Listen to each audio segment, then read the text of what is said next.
Morning guys and welcome back to the channel. Baltany from the Octopus Crack and Alley store on AliExpress have sent me a couple of watches to show you in this video. I'm going to show you this one in a little bit of detail towards the end of the video because, well, basically it's a new version of an existing watch which you've probably already seen. But prior to that, I'm going to show you this new release in a little bit more detail because, well, first impressions are very, very good. It's an all stainless steel, sort of dressy, exploring expedition style of watch. I'm just a little bit worried that they've come to the party a touch late on this one. But yeah, first impressions are, like I said, it's quite impressive. So let's head over to the light box and take a look at, well, these two watches.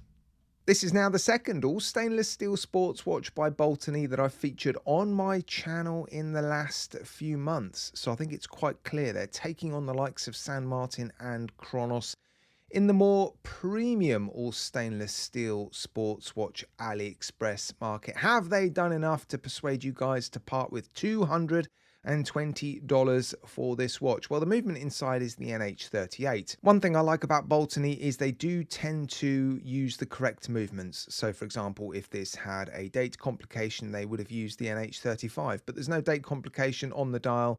So they've sourced the NH38, so rarely will you find Baltany watches with ghost positions on the crowns. So yeah, I really appreciate that. That is good attention to detail. There's a few other things that make this watch stand out, but there's also a few weaknesses which I will cover. They are actually offering this watch with the Sellita SW200, which is a Swiss-made automatic movement, but that watch is quite a bit more expensive. I would suggest this is where the value is, $220 for this watch with the NH38 automatic movement by Seiko inside it.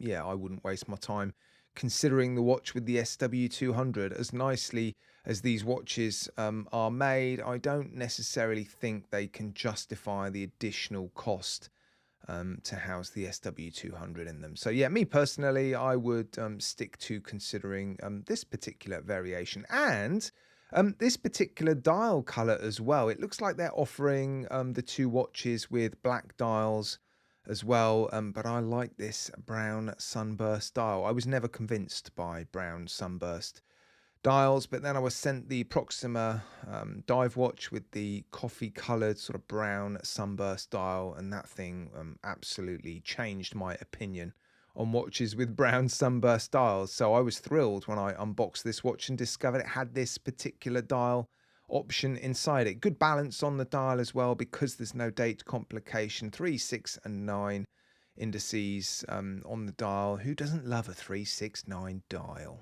One potential weakness for people though is the artificial patina used in the lume. I will do a lume test on both of these watches towards the end of the video, but the color of this lume during the day, it's a sort of orangey, well, it's a sort of fake aged color, isn't it? And yeah, I know quite a few people out there aren't wild about this sort of, well, trend. I think this has become quite a popular trend on AliExpress in particular. So yeah, I don't mind it too much actually, as long as it doesn't impact the strength of the lume, which quite often it does, unfortunately. But despite the colour of that lume during the day, they have made a particularly good looking watch. Yes, it is a homage watch, but they've got the proportions pretty much bang on as far as I can see. The thickness and the length of the lugs matches the size of the case. I like the size of the bezel. It's a polished bezel and it seems to be very nicely polished.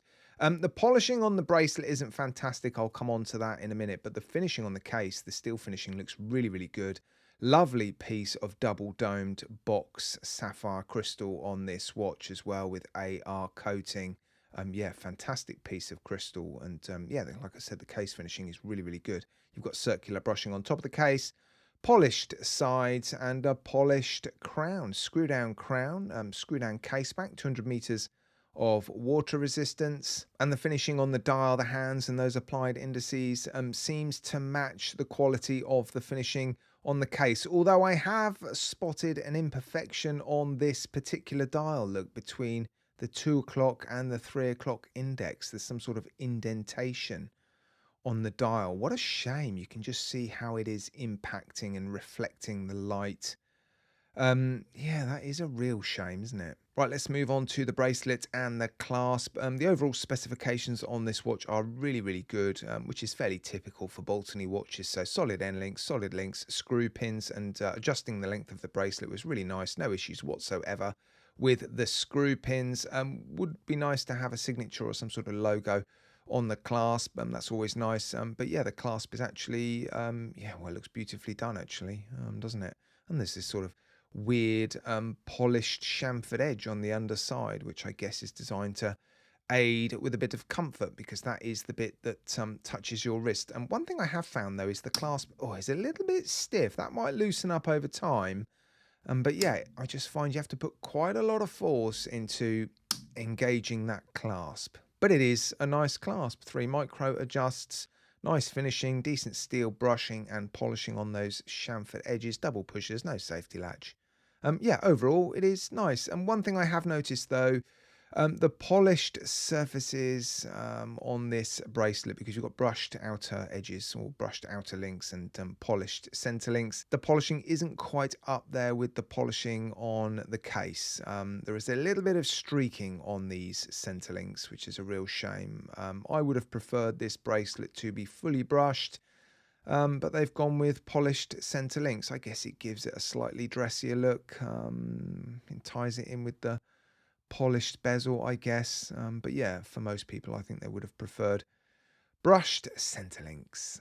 And here it is then on my roughly average sized wrist. It looks a touch larger than average for this style of watch, doesn't it? I'll put the dimensions and the weight in the bottom right hand corner there. It doesn't look too big for my average sized wrist, but yeah, it's definitely bigger than some of the other homage watches being offered by some of the other brands on AliExpress. But yeah, it sits very nicely on my wrist. It's very comfortable, good weight distribution all the way around. I'm a touch disappointed that there's an imperfection on the dial, and the quality of the polishing on the bracelet isn't fantastic. But yeah, we do need to remember this is a $220 watch out of the sale. So I suspect during the next AliExpress sale, you'll be able to pick this one up even cheaper. Have they done enough to persuade people to come away from the likes of San Martin and Chronos?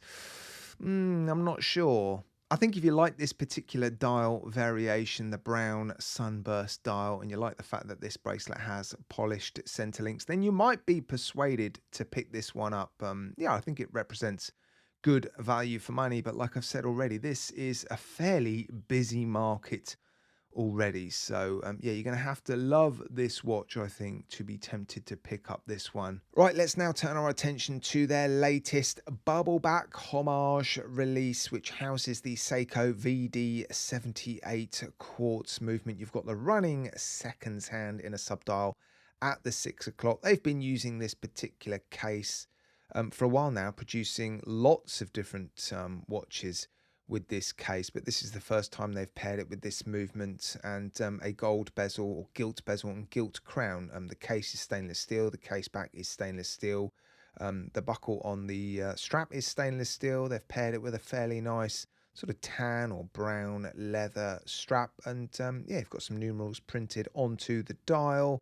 The lume is printed directly onto the dial, so I don't expect it to last as well as the lume on the all stainless steel sports watch, which has been filled into the applied indices. But yeah, it's just a beautifully well proportioned, good looking watch. I myself, I'm not a massive fan of stainless steel and gilt or gold plated combinations like this, but yeah, if it appeals to you, I'll put some links in the video description. Right, let's do a quick lume comparison, I think.